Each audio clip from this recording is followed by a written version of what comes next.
Hey everyone, welcome back to the channel. Today we are reviewing the Logitech G29 driving force racing wheel and pedal set. I have looked through the internet, analyzed its features, compared it with other racing wheels in this category, and by the end of this video, I'll tell you whether the Logitech G29 is actually worth buying or not. Don't forget to hit the link below for the best price.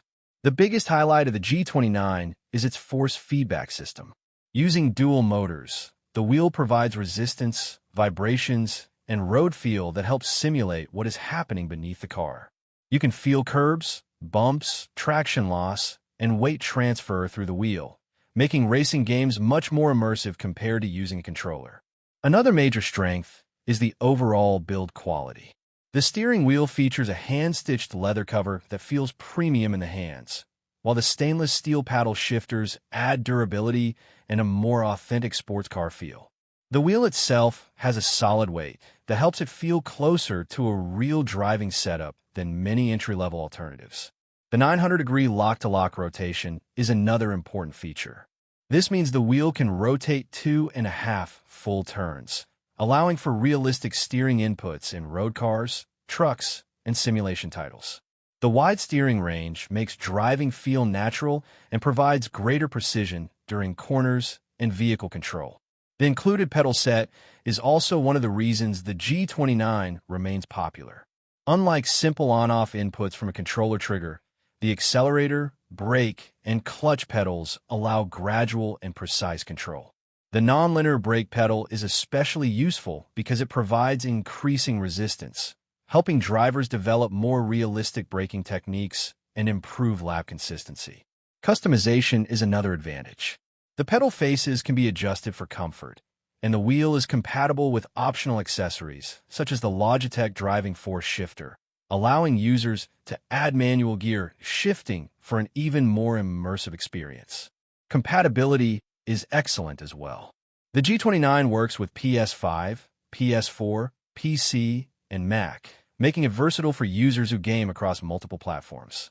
Setup is generally straightforward, and Logitech's software support allows additional tuning for force feedback strength, steering sensitivity, and button mapping. One area where the G29 shows its age is the gear-driven force feedback system. While still effective, it is not as smooth or detailed as the belt-driven or direct drive systems found in newer and more expensive racing wheels.